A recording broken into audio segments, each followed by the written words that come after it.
राजस्थान में अजमेर का Sophia girls school देश में लड़कियों के सबसे नामी स्कूलों में एक। सोफिया गर्ल्स स्कूल में बड़े बड़े रसूखदार लोगों की बेटियां पढ़ने आती थीं।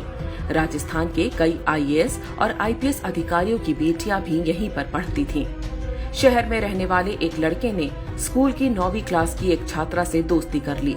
छुट्टी के बाद वो छात्रा लड़के के साथ घूमने फिरने जाने लगी। लड़के ने छात्रा की अश्लील फोटो खींच ली। इसके बाद जो कुछ हुआ वो देश में अपराध के इतिहास में एक काले अध्याय की तरह दर्ज है, लेकिन आज भी भारत में इसके बारे में बहुत कम लोगों को पता है। ये घटना है वर्ष 1992 की और इसे अजमेर सेक्स स्कैंडल के नाम से जाना जाता है। सोफिया कॉलेज की 9वीं क्लास की छात्रा से दोस्ती करने वाले युवक का नाम था फारूक चिश्ती। उसका परिवार अजमेर के ख्वाजा मोइनुद्दीन चिश्ती की दरगाह पर खादिम का काम करता था। फारूक चिश्ती अजमेर युवा कांग्रेस का अध्यक्ष भी था। छात्रा को प्रेम जाल में फंसाने के बाद फारूक चिश्ती ने उसकी अश्लील तस्वीरें ले ली और फिर ब्लैकमेल करना शुरू कर दिया। पहले छात्रा का यौन शोषण होता रहा, फिर उससे कॉलेज की दूसरी सहेलियों को लाने को कहा गया।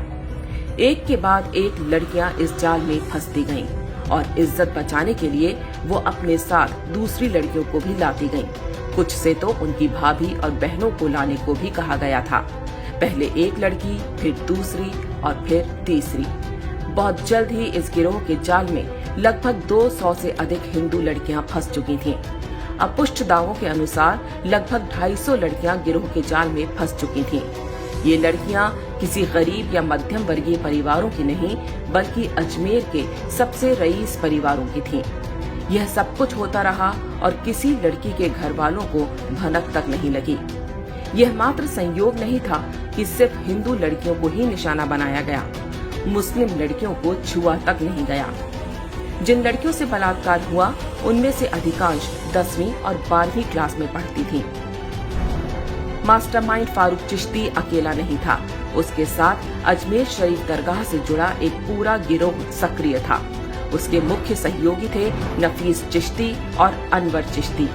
ये दोनों भी युवा कांग्रेस के नेता थे। बहुत संगठित ढंग से उनका गिरोह अपना काम करता रहा। मजहबी और कांग्रेसी संरक्षण मिला हुआ था, इसलिए डरने की वैसे भी कोई बात नहीं थी। अजमेर के ही एक फार्म हाउस पर यह काम बड़े आराम के साथ चलता रहा। लड़कियों को लेने गाड़ी जाती थी और बाद में उन्हें घर तक भी गाड़ी से छोड़ा जाता था। बलात्कार के समय उनकी फोटो खींच ली जाती थी ताकि वो किसी के आगे मुंह खोलने की हिम्मत ना करें। उस जमाने में आज की तरह डिजिटल कैमरे नहीं होते थे। तब कैमरे की रील ढूंढने जिस स्टूडियो में गई वह भी एक मजहबी व्यक्ति का था। स्टूडियो वाला भी एक्स्ट्रा कॉपी निकालकर अलग से लड़कियों का यौन शोषण किया करता था। ये ब्लैकमेलर्स स्वयं तो बलात्कार करते ही अपने दोस्त यारों को भी उपकृत करते। जिन लड़कियों के साथ बलात्कार और ब्लैकमेलिंग हुई उनमें से कुछ ने आत्महत्या करनी शुरू कर दी।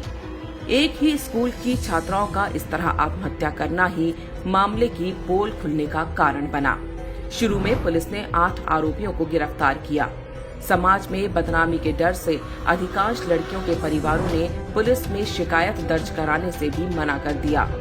जो 12 लड़कियां हिम्मत करके पुलिस के पास गईं, उनमें से भी 10 बाद में पीछे हट गईं, क्योंकि आरोपी उन्हें धमकियां दिलवा रहे थे।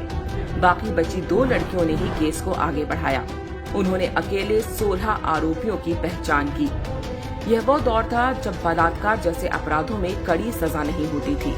घटना के 6 वर्ष बाद जिला न्यायालय ने 8 आरोपियों को उम्र कैद की सजा सुनाई, लेकिन मुख्य आरोपी फारूक चिश्ती ने खुद को मानसिक रोगी घोषित करवा लिया, जिससे उसके मुकदमे की सुनवाई लटक गई। जिन आरोपियों को उम्र कैद हुई थी उनकी भी सजा को 10 साल की जेल में बदल दिया गया। एक फरार आरोपी सलीम नफीस 19 वर्ष बाद साल 2012 में पकड़ा गया। बाद में वह भी जमानत पर छूट गया। जब इस बलात्कार कांड का भंडाफोड़ हुआ तो राजस्थान में कांग्रेस का पूरा सिस्टम आरोपियों को बचाने में जुट गया। जो भी सामने आता उसे डरा धमका कर चुप करा दिया जाता। कहा गया कि आरोपियों पर कार्रवाई हुई तो सांप्रदायिक माहौल खराब हो जाएगा। बलात्कारी एक मजहब विशेष के थे, इसलिए मोमबत्ती गैंग भी तब लड़कियों के बजाय बलात्कारियों के समर्थन में खड़ा हो गया था। सबका प्रयास यही था कि देश के लोगों को अजमेर की ख्वाजा मोइनुद्दीन चिश्ती की दरगाह की आड़ में हुए इस घिनौने और बर्बर कांड की कानों कान खबर न लगने पाए। उन्हें चिंता थी कि इससे दरगाह पर आने वाले हिंदुओं की संख्या कम हो सकती है। वास्तव में अजमेर गैंगरेप कांड की शुरुआत लव जिहाद से हुई थी। पूरी तरह से धार्मिक पहचान के आधार पर हिंदू लड़कियों को जाल में फंसाया गया। हिंदू आश्रमों और साधु संतों पर बेहूदी फिल्में बनाने वाले जिहादी बॉलीवुड ने भी कभी अजमेर के खादिमों के हाथों हुए इस बलात्कार कांड पर कोई फिल्म नहीं बनाई। अजमेर में मत्था टेकने के लिए जाने वाले हिंदू ना तो दरगाह के इतिहास के बारे में जानते हैं और ना यहाँ के खादिमों के हाथों हुए देश के सबसे बड़े बलात्कार कांड के बारे में। उनको ये भी आभास नहीं होता कि ये मात्र किसी सूफी की दरगाह नहीं, बल्कि यहाँ ना जाने कितनी अबोध हिंदू लड़कियों की चीख भी दफन है।